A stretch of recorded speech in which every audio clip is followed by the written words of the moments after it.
Alright, I got a 99 S420. It's 23 years old with 152,000 miles. And these are the original motor mounts. And at idle, I can feel it. My hand is shaking.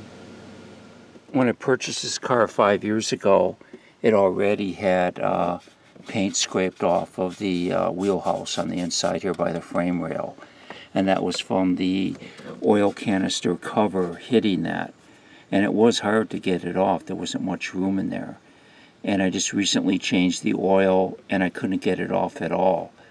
I had to raise the engine up, I don't know, inch and a half just to get the cap off. So I know that my motor mounts are collapsed, and that's one indication that you might have a problem. Another way to tell is if you start the engine, put your foot on the brake, and then tap the gas.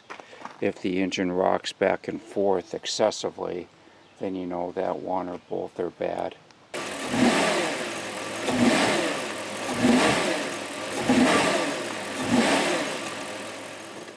I went to the manual, and it's like there's like hardly nothing at all.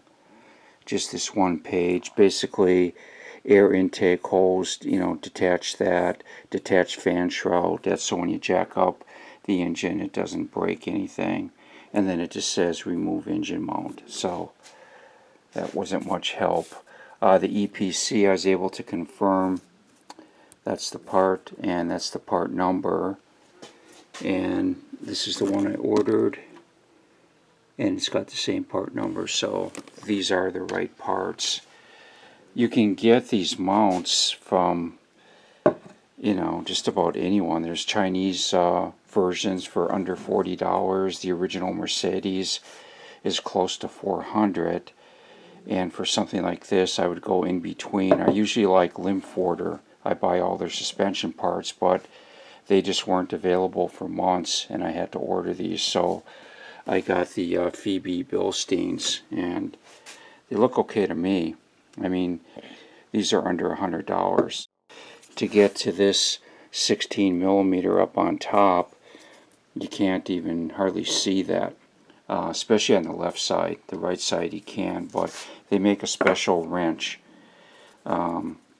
This comes in 16 and 17 millimeter, and you just put it on the nut, and then you put an extension on, and you can get to it. I got this on eBay, I think, for like under 20 bucks. Well, the first thing you got to do is remove these two air ducts. Just one on each side. Like that. And I'm just going to remove the whole air box. It's not that big of a deal. Get it up and then out like that. Then I'm going to detach the fan shroud. It would have like a circle, like a pin, that you pull, and then you take these two tabs, you just push it in and you pull it out. My ring broke, so I just put in a small Phillips, and I put this clamp on there to hold the hose. Okay, there's the arrows close to the left, open to the right, so you take this off, you turn it, and it'll just snap loose. And then you just set it right there. Okay, this is the mount on the right side. There's two 13s. There's one down here, and then there's one up there. I've had penetrating oil on here for about 20 minutes, but I do have a breaker bar with a 1/2 inch, and I should be able to loosen both of those.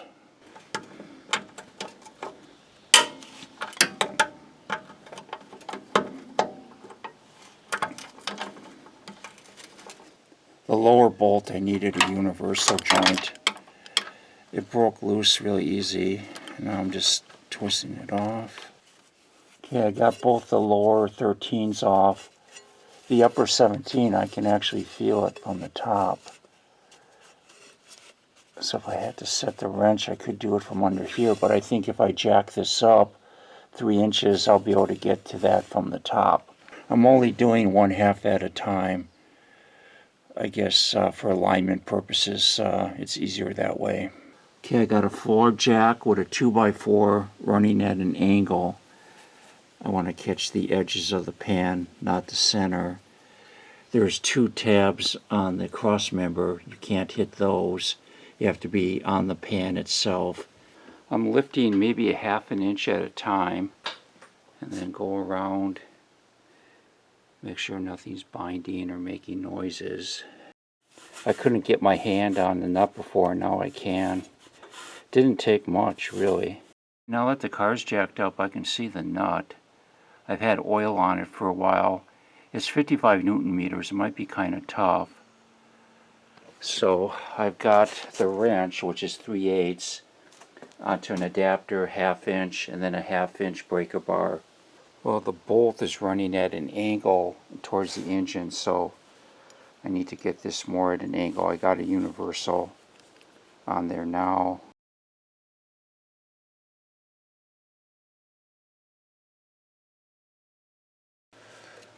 This is that stubby. And it's got Loctite on it. It's just a time-consuming thing because you got to take it off and then get it back on. Let's see if I get a shot. Yep. Oh, it is long. There's a washer on it. Yeah, tons of Loctite. Oh.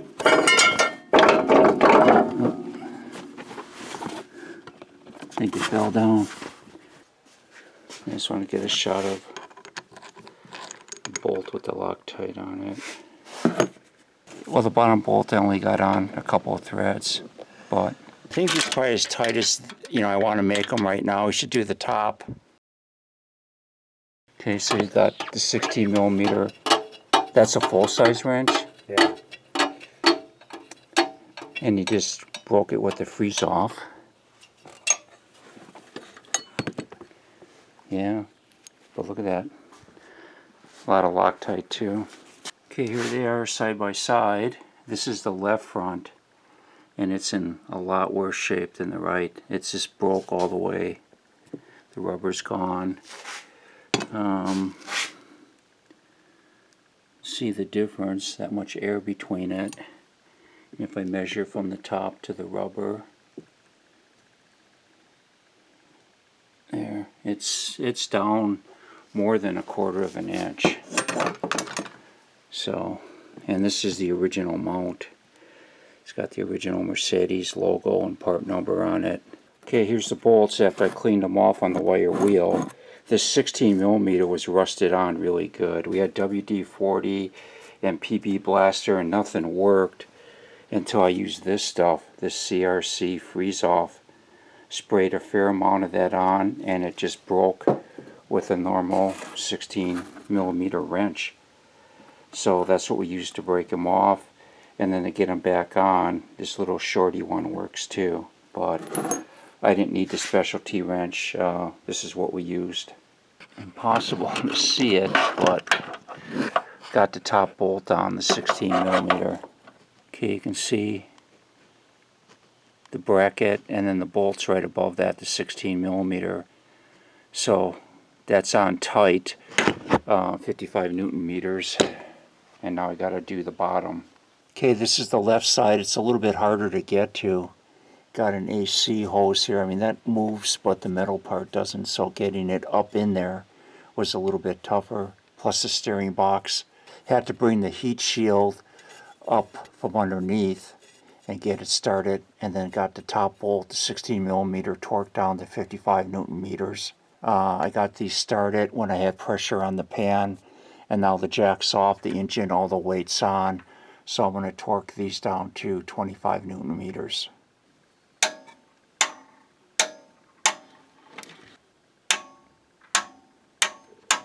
Okay, I'm going to put the fan shroud back on. They have these tabs right there, and they correspond to slots here, right there. And you just go around and you line them up, all of them at once, and then you just take the whole shroud and you just rotate it and it'll lock in, and you put the pin in. Like that. That's done. Okay, I just had it out on a test run, no problems. Now for the real test, the idle test, I still think it's shaking a bit. Maybe not as bad, but there is movement there. So that didn't fix that 100%, but it needed them anyways.